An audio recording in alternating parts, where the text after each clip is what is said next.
Good day, everybody. Thank you so much for joining me. My name is Helen Argeru, and I'm here with Elisabeth Villiger Toufexis, a very special lady living here in Cyprus, but actually traveling the world even as we speak.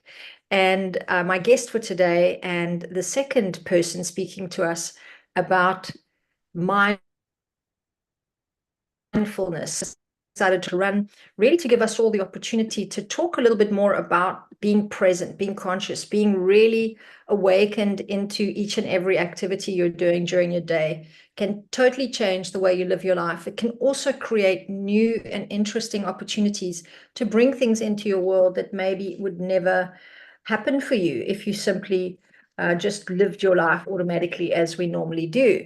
So today we're going to hear from Elisabeth a little bit more about her version of things. She's actually a podcaster. She was a director once for the Global Women Club in Cyprus. She's actively a hypnotherapist nowadays and actually changes people's lives by removing fear and anxiety from their minds, helps them to leave their comfort zones and live into their fullest potential. Welcome, Elisabeth. It's lovely to have you.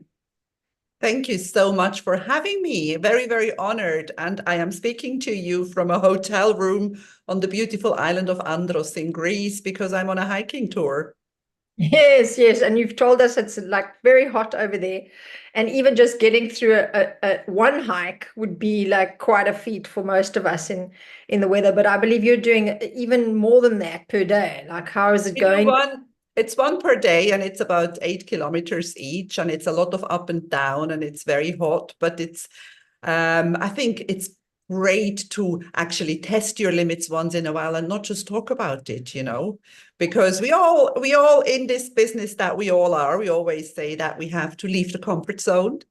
But you Yeah. see, this if you, it's easy to talk about it, but I have definitely in the last 10 days, I have lived way out of my comfort zone. And I feel so good. When I come home in the morning, I sometimes think, I don't think I can do another go. I don't think I can go up that hill again. And then when I come back in the afternoon, hot and exhausted, then I have a cold shower and I am so proud of myself. And I'm realize that I can stretch that comfort zone even more. Yeah, like exhilarated just from being able to see that you can accomplish all these things that we contract from. I know we've gotten to know each other over the last while. I've heard a little bit about your work, but I'd love people to find out a bit more what you're doing when you're not up some mountain, stretching the limits of the human spirit. What does your kind of work look like on a day-to-day basis, Elisabeth? I am a hypnotherapist. I'm a master life coach. I did a master's degree in Dubai, but my passion is hypnotherapy because I have learned that um, the best way to change things, whether it's bad habits or remove fear, is via the subconscious mind, because 95% of everything we do all day is driven by the subconscious mind. And if we want to make a change, it needs to be done there. And, for people who sort of find it difficult now to understand what I'm saying about the 95% is it's very simple, because when you do something, when you eat, for example, you don't tell yourself, I am now picking up my fork and I'm putting the food in my mouth. It's all automated. We are all on autopilot, and that is all not we were not born with that. We created it. It was taught to us. And I don't like the word conditioned because it sounds a little bit, but we are all conditioned. We are not born with fear. There's only two basic fears that we are born with, which you surely know. It's fear of falling and fear of loud noises. And all other fears are taught. We're not born racists. We are born more or less with a clean hard disk, and then it's filled with people who mean well. If our parents are worried about us all the time and tell us all the time to be careful, don't run, don't climb, don't do this, they don't mean it in a bad way, but sometimes they just instill very, very bad habits into our subconscious mind. And that's what I do. I see people. I always do 2 sessions for a hypnosis intervention, because I believe that it's very, very important to speak first and to understand, where does this come from? What do I need to do? I know that there are hypnotherapists who have a standard script and they just have one visit, but I don't believe in that. I believe that every script needs to be written individually according to that conversation that I have had with the client before. Fascinating. I know hypnotherapy myself, and I've practiced and also had it done, and I think it's a very special technique. And so I can imagine that you having an interaction with someone every single time you see them might not be the only time, but more than likely it sounds like you don't have that much time with them. So you need to be very attentive. When we're looking at mindfulness and the International Day on Thursday, the 12th of September, I wanted to hear from some experts like yourself. How do you apply it in your life? And perhaps you also can tell us a little bit about the way you would help other people know they need to look at ways of practicing it. What kind of tips could you give them maybe about how to do that? Yeah, mindfulness is a big word, isn't it? Because it has become kind of a fashion word. And I think it's actually quite easy to be mindful if you want to. You can get dressed mindfully, but this is exactly what I meant before with the 95% on autopilot. When we are on autopilot, we are not mindful. That's when everything is happening because it has been programmed. But when we are mindful, when we eat mindfully, or where we that's a very important part of being mindful, is enjoying our food. Because if we just put it in our mouth and we don't even think about what it is, and don't even chew properly, I think a lot of bad eating habits could be fixed with more mindfulness. And my favorite mindfulness exercise, my personal favorite mindfulness exercise, is a gratitude walk. Because when you walk, you are your brain releases happiness hormone, endorphins, which is already very good, which is already makes you feel good.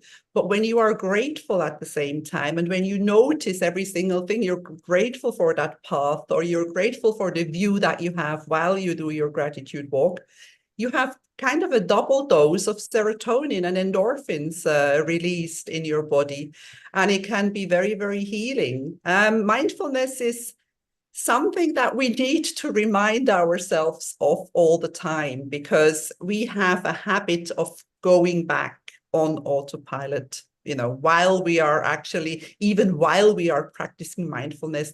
And I think we notice that when we try to meditate, because how long do you actually manage to meditate? You meditate, and then you think, oh my God, I need to take the washing out of the dryer, or so it's a constant, and that's fine, when you meditate and you don't manage. I don't think even the Dalai Lama manages to meditate without having thoughts coming into his mind.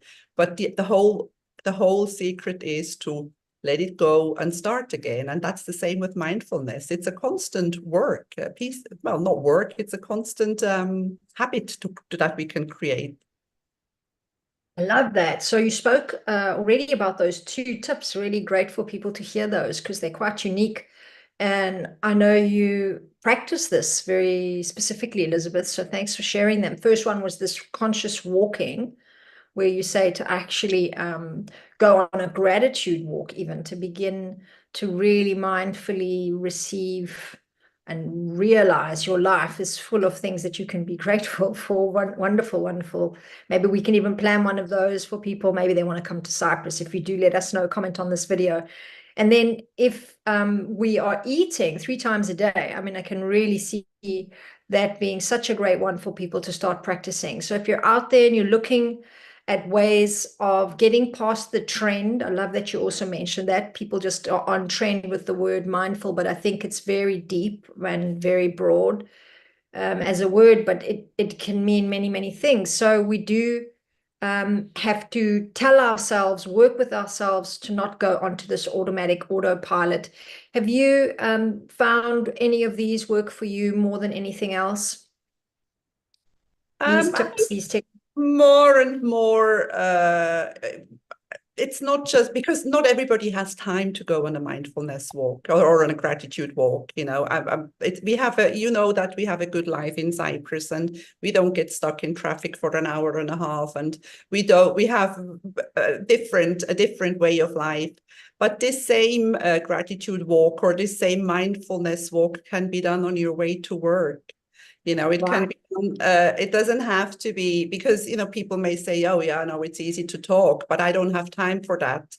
And another thing about, maybe I'm getting away from the subject now, but taking time for things that are important is important. Even if you think you don't have, sometimes you just need to say, okay, now that washing has to wait, or that thing has to wait, because I am important. Because if I am not well, I won't be able to do all these things anymore. And so practicing mindfulness and taking the time to do it, no matter how little, every little bit is better than nothing. Now, I don't remember what you asked me. I don't, did I? I think you answered it. Just Okay. your personal practice, Yeah. that Yeah. you are someone who speaks very practically about life. And I know that you practice what you preach a lot. So I just wondered if these two, I know you do a lot of hiking and walking, which one of these two, or are there any others that for you are like definite guarantees that are going to get your mind back into the present You moment? can you can wash the dishes mindfully. You can feel the water while you're doing it. You can use it as a cleansing exercise in your mind. You clean something, so you also clean something in your mind that has been bothering you. I take a very mindful. Now, let me tell you one thing. I don't practice this all the time. I'm human. I'm talking here now, but it's not like I'm doing it all the time. But I try as much as possible. I try to have a mindful shower, and I always imagine that whatever is on me, it's all the problems that are now on me, they are all going down the drain. I rinse myself, and everything is just going away, and that alone is because most of us do shower every day, so we don't need extra time for that. We just need to think about it. Yeah, I do that one too. I like it very much. So Yeah. thanks so much, Elisabeth, for sharing this. This has been a very interesting chat, very practical tips. You had us thinking about gratitude and how to be very mindful as we're walking on our way to work, even being grateful. Maybe some of us can even try that tomorrow, start really tuning in to where you are, the moment there, and what you are very grateful about. Another one about being very careful when you're eating to not go into automatic drive and just plow food down your throat, really get very mindful in that moment, and maybe even showering. We are all human, all working on these tips and tools. And that's why I think it was great to just get reminded this week that we can just bring our attention back into our bodies much more mindfully. Thank you so much, Elisabeth. We wish you the best on that beautiful trip.